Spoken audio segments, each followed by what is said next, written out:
Assalamualaikum warahmatullahi ta'ala wabarakatuh. Alhamdulillah wassalatu wassalamu ala rasulillah wa ala alihi wa sahbihi wa man walah, amma ba'.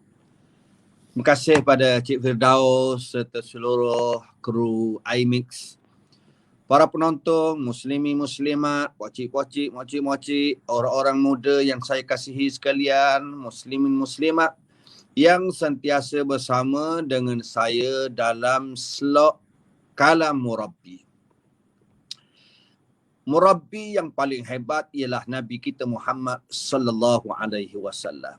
Sudah tentu kalam yang kita nak dengar pada malam ini ialah kalam Nabi ataupun kita panggil hadis Nabi sallallahu alaihi wasallam. Tuan-tuan muslimin dan muslimat sekalian, ada orang dia tak suka makan nasi lemak. Dia tidak suka makan nasi ayam. Dia tidak minat makan makanan yang enak-enak. Tapi dia sangat suka makan daging manusia. Ada orang sambil-sambil makan goreng pisang, minum kopi, dia makan daging manusia. Oh, teruknya. Pak Mak, teruk. Makan daging manusia. Ya. Ada manusia lagi-lagi di akhir zaman ini suka sangat makan daging manusia. Jijik, kotor. Bahkan inilah gambaran daripada Nabi kita Muhammad sallallahu alaihi wasallam. Sebelum kita masuk kepada hadis yang kita nak bincang pada malam ini, saya nak bawa satu kisah. Seorang sahabat Nabi nama dia Ma'iz radhiyallahu taala anhu. Ma'iz dia hidup zaman Nabi. Dia telah melakukan dosa yang besar. Dia insaf, dia bertaubat, dia datang bertemu dengan Nabi, ya Rasulullah, saya telah melakukan zina, hukumlah pada diri saya berasaskan hukum agama Allah. Mudah ringkasnya, akhirnya disabitkan dengan pengakuannya dia telah dikenakan hukuman rejam. Maka umat Islam di masa itu merejamlah Ma'iz. Dalam keadaan Ma'iz direjam sehingga mati. Ada dua orang sahabat Nabi sallallahu alaihi wasallam yang tidak disebut namanya. Dua orang ini bercakap. Dua orang ini berkata kepada rakannya, kenapa Ma'iz menceritakan tentang keburukannya, zina yang ditutup oleh Allah? Kenapa buruk macam tu? Itu sahaja yang disebut oleh rakan yang melihat Ma'iz ini. Akhirnya Nabi sallallahu alaihi wasallam mengambil daging keldai yang telah busuk, mati. Nabi sallallahu alaihi wasallam pergi berjumpa dan bertanya, siapa dua orang lelaki yang berucap, yang berkata sesuatu tentang Ma'iz tadi? Sahabat Nabi pun mengaku, kita tak mengaku, saya tak tulis, saya copy paste je. Dua lelaki ini berkata, ya Rasulullah, kami. Kata Rasulullah, turun, makan daging ni. Ya Rasulullah, siapalah yang hendak makan daging yang sangat busuk dari keldai yang telah mati ini, bangkai keldai ini, wahai Rasulullah. Kata Rasulullah, engkau telah menyebut sesuatu yang buruk kata Ma'iz, seolah-olah sebenarnya engkau telah memakan daging bangkai yang busuk. Saya minta lindung untuk diri saya dan sahabat-sahabat yang mendengar agar Allah Ta'ala jangan letak dalam diri kita sifat dan suka makan bangkai ini. Sifat suka makan daging kawan-kawan manusia ini. Jangan. Dan inilah yang kita nak bincang pada malam ini. Bab tahrimil ghibah wal amri bihafzil lisan. Bab haram mengumpat dan suruhan daripada Nabi supaya jaga lidah. Jaga lidah. Dan kita telah menceritakan begitu banyak sebelum ini mengenai SOP Rabbani. Jaga lidah. Hadis yang kita nak bincang ini kata pengarang, tujuannya agar kita memahami apa itu mengumpat. Umpatan itu apa makna dia. Yang kedua, kita boleh beza antara mengumpat percakapan yang bohong dengan nasihat. Ada orang dia buat alasan, saya nak nasihat je Ustaz. Tapi di waktu yang sama sebenarnya dia mengumpat. Dia kata dia nak nasihat tetapi dia bohong. Dia menyebarkan fitnah. Dia letak dalam Facebook sesuatu yang tidak betul. Dia kata saya nak beri nasihat aja supaya dia betul balik. Kawan tu tak buat benda salah yang engkau anggap itu. Itu bohong. Seorang yang mempelajari hadis yang kita baca malam ini sepatutnya membersihkan lidahnya daripada sifat suka mengumpat dan menyebarkan dan berkata-kata sesuatu yang buhtan, sesuatu yang bohong. Dan orang yang mempelajari hadis Nabi ini juga kena sedar. Saya, Pak Mak kita, Abadeng, anak-anak muda yang dengar malam ini, tahu tentang bahaya penyakit mengumpat ini pada peribadi seseorang, pada diri kita yang mengumpat, diri kawan kita yang kita umpat, dan diri seluruh masyarakat dan keluarga dia. Contoh, saya mengumpat seseorang. Saya terdedah dengan azab. Bila saya mengumpat pada orang itu, saya memburukkan dia, menyatakan sesuatu yang buruk. Akhirnya, orang itu kemungkinan terdedah dengan kebencian orang. Orang tak suka dia. Ni, ada orang, hari ni saya bimbang, saya dengar. Ada orang bercerita tentang Mawar. Ada fitnah yang berlaku. Ada orang yang menyebar fitnah itu. Dan ada orang yang mula bertanya. Sepatutnya tidak perlu tanya. Itu pun fitnah. Cukup. Perkara tu sepatutnya. Dah, saya nak tanya je Ustaz, betul ke tak? Awak tanya nak tanya siapa? Dalam grup 250 orang dalam grup WhatsApp. Siapa yang tahu? Yang menyiasatnya polis. Serahkan kepada polis. Ada orang tanya, Ustaz, saya nak tanya X70 ni kereta ni, Mbak Esko ni, siapa? Saya tak tahu. Saya bukan SPRM. Serah pada SPRM yang buktinya bukan saya. Saya tak ada kereta X70. Steamer apa saya jual. Kelisa ada. Kenapa? Kerana kita ni suka sangat mengintai-intai keburukan yang akhirnya ada sifat suka mengumpat. Memberi kesan kepada keluarganya, memberi kesan kepada masyarakat. Akhirnya ada orang dia beritahu saya, Ustaz, tak semangat tentang orang ni. Kenapa? Saya dengar cerita pelik-pelik. Itu masalah awak. Kerana awak dengar cerita pelik-pelik daripada orang, awak percaya. Awak percaya. Sedangkan kita mempelajari Al-Quran, mempelajari hadis Nabi. Bahkan bila kita bercakap macam tu pun, kemungkinan kita ada saham dalam memakan bangkai ataupun daging sahabat-sahabat kita.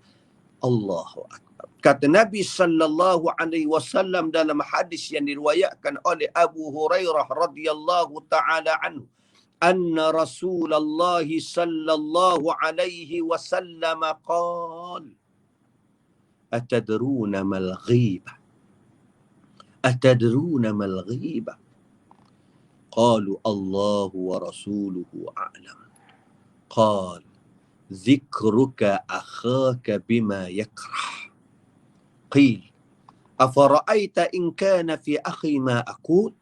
Qal in kana fihi ma taqul faqad ightabtahu wa in lam yakun fihi ma taqul faqad bahattahu. Hadis rawahu Muslim. Bading, cuba kita faham hadis Nabi ni. Ayah lo. Anak-anak muda yang saya ada, ayah Haji, ya Allah, cuba kita faham hadis Nabi ni. Dan saya cuba nak fahamkan, nak beramal dengan hadis. Nabi SAW bertanya kepada para sahabat. Di waktu yang sama kita cuba kita bayangkan Nabi tanya kita, tanya umat akhir zaman ini, anak-anak muda yang ada di akhir zaman ini, wahai anak-anak muda, wahai umat akhir zaman, wahai orang-orang Islam, wahai pengikut-pengikut yang cinta kepada Nabi sallallahu alaihi wasallam, atadruna mal ghibah? Wahai sahabatku, kata Nabi, adakah kamu tahu apa itu makna ghibah, mengumpat? Qalu, para sahabat dengan tawaduknya. Walaupun kalimah ghibah itu terkenal, sudah diketahui oleh sahabat tawaduk depan Nabi sallallahu alaihi wasallam. Mereka kata Allah dan Rasulnya lebih mengetahui. Qal, kata Nabi, zikruka, sebutanmu, akhaka, tentang saudaramu, bima yakrah, dengan sesuatu perkara yang dia tidak senang, dengan sesuatu perkara yang dia benci, dengan sesuatu perkara yang dia tidak selesa. Dia tak selesa. Contoh, saya sebut kepada orang yang ada di belakang, apalah orang tu mengajar pun tak sedap. Bila dia dengar, dia akan terasa, oh, apa? Ustaz kata macam tu. Dia tak selesa, dia benci. Itu mengumpat. Walaupun para sahabat tanya, qil, dikatakan, ditanya pada Nabi, apakah pandanganmu wahai Rasulullah, jika apa yang aku sebut itu, kata orang yang bertanya ni, memang berlaku pada diri sahabat saya tu. Saya cerita ini, saya sebut ni memang berlaku pada diri dia sungguh. Berlaku pada diri dia, tapi dia tutup, dia rahsiakan. Dia tidak sembahyang. Saya pun cerita ke orang, dia tak sembahyang. Melainkan ada maslahat tertentu. Maslahatnya untuk memberikan orang lain, beri nasihat ke dia. Kerana kita tak mampu nak beri nasihat dan kita tahu sendiri, kita beritahu, Ustaz, tolong beri nasihat kepada kawan kita, dia tak sembahyang, Ustaz. Itu ada masalah. Ataupun di mahkamah, ada beberapa perkara yang disebut oleh Al-Imam An-Nawawi, tidak sempat kita sebut pada malam ini, pengecualian yang dibolehkan kita mengumpat. Tapi kalau kita sebut dalam media sosial, tidak ada di kalangan para ulama menyebut tentang boleh. Menyebut sesuatu yang buruk dalam media sosial secara terbuka yang tidak diketahui kebenarannya. Apa dia tujuan? Tujuannya akhirnya membentuk persepsi, dan netizen yang tidak tahu, yang tidak faham, yang kadang-kadang bergelumang di waktu yang sama ada sentimen politik kebencian yang berbagai-bagai, mula ambil peluang. Allahu Akbar. Allah. Kata Nabi, in kana fi, jika memang apa yang engkau sebut itu ada pada diri dia, faqad ightabtahu, engkau telah mengumpat keburukannya. Wa illam yakun fihi ma taqul, jika apa yang engkau sebut itu tidak ada pada diri dia, tidak berlaku pada diri dia, dia tidak makan rasuah, dia beli S70 itu dengan duit dia, contohlah, dia tidak makan rasuah, dia tidak melakukan sesuatu yang buruk sebagaimana yang diceritakan, faqad bahattahu, engkau telah menceritakan pembohongan tentang dirinya. Allahu Akbar. Hadis ini cukup untuk mendidik kita. Ada orang dia kata, Ustaz, saya dengar cerita tentang benda apa dalam media sosial tentang isu yang Muhammad Menteri dengan Mawar lah. Macam mana nak jawab, Ustaz? Saya kata mudah je jawab, bohong. Bohong nak jawab macam mana? Orang tak setuju, ada orang terima. Orang tak terima, orang tak setuju, itu masalah orang. Kerana manusia ni ada hati yang berpenyakit, ada hati yang busuk, ada hati yang memang suka makan bangkai seperti mana haiwan. Burung gagak dia suka makan sampah. Tikus dia suka makan benda-benda yang busuk dan merosak akan bangunan. Dia kecil mengata. Ada haiwan yang baik, ada haiwan yang bagus. Itu gambaran kepada haiwan ya Tuhan. Manusia ini Allah Ta'ala memuliakan. Walaqad karramna bani Adam. Kami telah muliakan anak Adam. Lebih mulia. Adakah manusia ini nak memiliki sifat yang busuk seperti mana yang ada pada haiwan-haiwan? Tidak. Jangan. Jaga suara kita. Jaga percakapan kita. Saya yakin yang dengar pada malam ini memiliki sifat yang balik ini. Dan saya juga sentiasa berdoa agar Allah Ta'ala jaga lidah kita. Kerana ijma' ulama' menyatakan mengumpat itu haram. Mengumpat, kita menyebut sesuatu yang buruk, yang tidak menyenangkannya, membenci pada dia. Kita dengar daripada orang. Ustaz, saya dengar orang cerita Bakya Muhammad ni. Contohlah. Kita dengar cerita daripada manusia PKK ni, daripada sini, gini, Ustaz Wan. Hantar dengar tu, betul ke? Tak dengar orang cakap. Allah, jangan kita jadi satu sifat yang disebut dalam Quran, samma'una lil kadhib. Orang yang sangat suka dengar pembohongan. Lagi-lagi bila kita dengar benda bohong, kita sabar. Tu satu. Yang kedua, benda yang buruk yang Allah Ta'ala tutup pada orang tu, kita sebut pula, kita cerita pula pada orang. Kita umpat. Sawa'un kana fi badani, sama ada pada diri dia.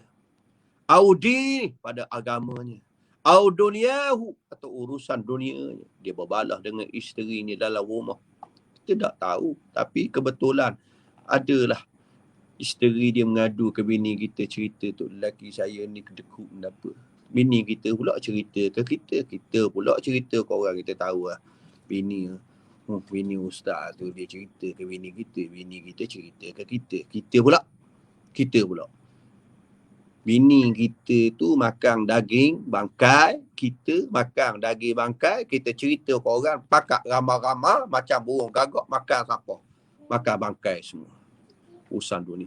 Au nafsih, urusan dirinya. Au khuluqih, ataupun akhlaknya. Au khalqih, ataupun sifatnya. Au malih, ataupun hartanya. Au waladih, tentang anaknya. Tentang anak dia. Anak dia tak bagus, tak? Kalau anak bagus, tak bagus, apa awak sebut dalam media sosial? Dia jemput dia, beritahu anak awak tak bagus. Tolong nasihat. Lagi baik daripada kita sebut dalam media sosial. Awalidih, ataupun ayahnya. Au zawjihi, ataupun isterinya. Au mamluki, ataupun hambanya. Au imamati, serban yang dia bakar tu. Cari bakar serban. Dia dengar, dia berasa hati. Kita memburukkan serban. Pakai serban apa? Bolok macam tu. Apa cerita kau orang? Pakai serban. Au saubih, dia pakai baju sebeh. Buruk. Rosak dok. Au masyiyatih, ataupun berjalan apa kata, melenggang, besar punggung. Kata cerita benda busuk, benda orang. Au harakatih, pergerakan dia. Au ghairi dhalika mimma yata'allaqu bih, ataupun apa sahaja yang berkaitan dengannya. Sama ada engkau sebut dengan lafaz lidahnya, ataupun dengan tulisannya, ataupun dengan isyaratnya, ataupun tunjuk dengan mata, ataupun tunjuk dengan tangan, ataupun tunjuk dengan kepala, ataupun tunjuk dengan mulut. Allahu Akbar. Allah. Macam mana kita, Ustaz, dah taubat, dah mengumpat orang banyak. Kena bertaubat pada Allah. Para ulama kata yang bagi an yaksural murtad manil istighfar. Orang yang bersikap suka mengumpat mesti memperbanyakkan beristighfar lisyakhsil ladzi ikhtabahu wa yad'u lah. Orang yang sentiasa dia umpat itu dia sentiasa beristighfar. Ya Allah, Tuhan aku ampunlah dosa Ustaz mana aku banyak mengumpat kali. Ya Allah. Ya Allah, ya Tuhan aku ampunlah dosa Ustaz Kamur Zaman. Aku banyak mengumpat Ustaz Kamur Zaman. Ya Allah. Ya Allah, ya Tuhan aku ampunkanlah dosa Dr. Sam kerana aku banyak mengumpat Dr. Sam. Ya Allah. Dan banyaklah kuatan, berilah kekuatan kepada dia. Ya Allah. Wa alaihi an yadhkurahu bi khairin. Dan sepatutnya kita mula sebut benda molek yang dia lakukan. Fi al-makin allati irtabahu fiha, yang tempat yang biasa kita mengupak dia. Kita kedai kopi kita biasa mengupak ke dia kata, tak rok. Kita pergi tempat yang sama, kita sebut benda yang baik, benda yang bagus. Wa alaihi an yakthura minal hasanat, sebanyaknya kita melakukan benda yang baik. Wala da'iya li ikhbarihi, tidak ada dorongan untuk kita beritahu kepada orang yang kita umpat. Idza kana sayatarattabu 'ala al-ma'rifah, bila lanjutan daripada dia tahu, wal ikhbar, dan kita khabar ke dia, mafsadah, akan lahir kerosakan. Dan memang begitulah. Manusia ni sesiapa sahaja. Kalau kita cerita saya pernah umpat Ustaz macam ni. Jarang manusia yang boleh menerima umpatan yang kita umpat dia. Kama yastahibbu lisahibil ghaibah, disunatkan bagi orang yang mengumpat, idza alima an yabghidha akhahu wala siyama annahu qad taba wa ta'dara. Kalau orang yang sunat bagi orang yang dengar dia diumpat, dia tahu bahawa rakan dia yang mengumpat dia tu berlepas diri dan bertaubat, dah minta maaf, fa alaihi an yukhlisa akhahu al-mu'tadhir at-taib min wabalil ma'siyah. Dia mesti bebaskan sahabat dia daripada segala keburukan-keburukan maksiat, kerana sahabat dia telah memohon maaf, bertaubat kepada Allah Subhanahu wa taala. Ya Allah, ya Tuhan. Kerana itulah kita mesti jaga lidah kita. Dan saya yakin kalau umat ini tidak menjaga tangannya daripada melakukan sesuatu umpatan melalui jari-jari mereka, mereka akan terus diuji oleh Allah dengan bala. Lagi-lagi umpatan-umpatan yang dibuat kepada orang-orang yang soleh, para awliya, para ulama, para mufti, orang-orang yang ikhlas, yang berjuang Islam. Mudah-mudahan apa yang saya sebut mudah pada malam ini. Mudah saja.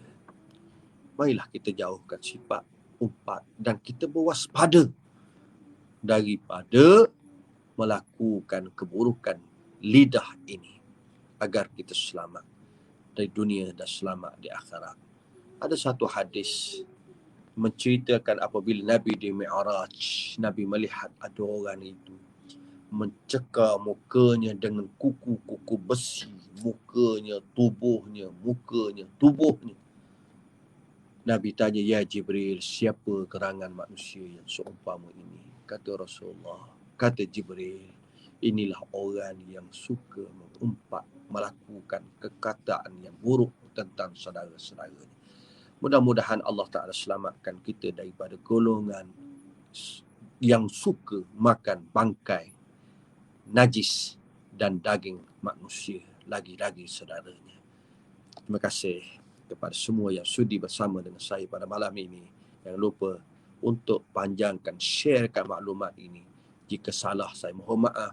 Jika ada kebaikan dan kebenarannya, sampaikan kepada kawan-kawan kita, ayah long kita, ayah teh kita, ayah haji kita, abadeng kita, anak-anak muda yang dengar pada malam ini, moktih segala yang bersama dengan saya pada malam ini. Saya berdoa agar Allah Ta'ala memberikan kebaikan dan Allah Ta'ala jaga lidah kita daripada benda-benda dan perkara yang buruk, insya-Allah. Terima kasih kepada iMix serta seluruh yang mendengar dan menyebarkannya. Wassalamualaikum warahmatullahi taala wabarakatuh.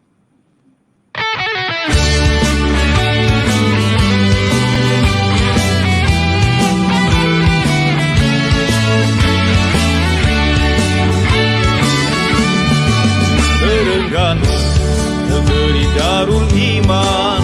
Terengganu, menjunjung hukum Islam. Terengganu, maju berkah sejahtera, bawah panduan umarat dan ulama.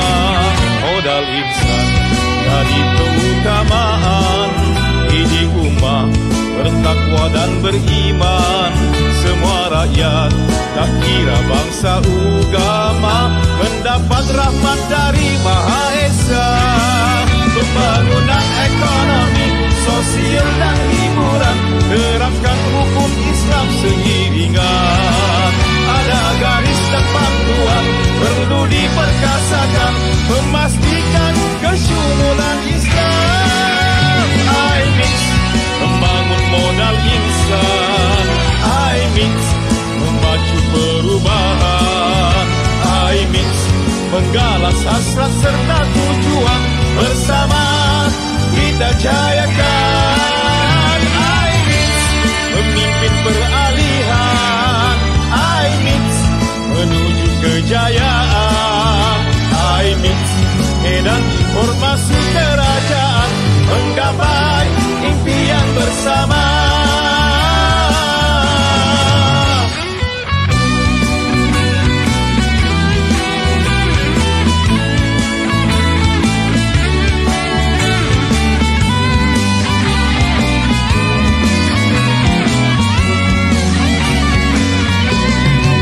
Pembangunan ekonomi, sosial dan hiburan, terapkan hukum Islam seiringan.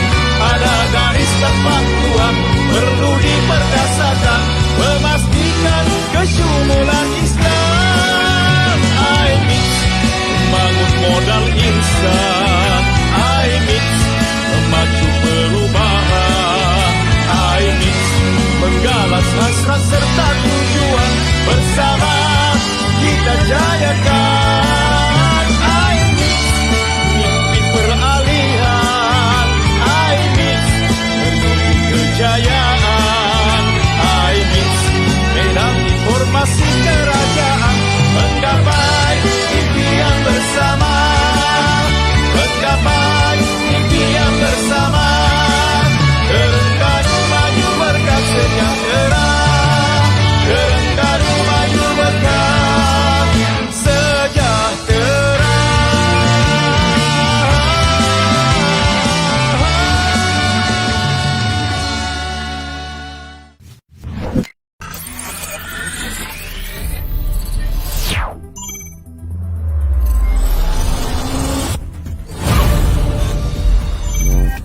TRDI News. Cari Play Store atau App Store. Buat carian TRDI News.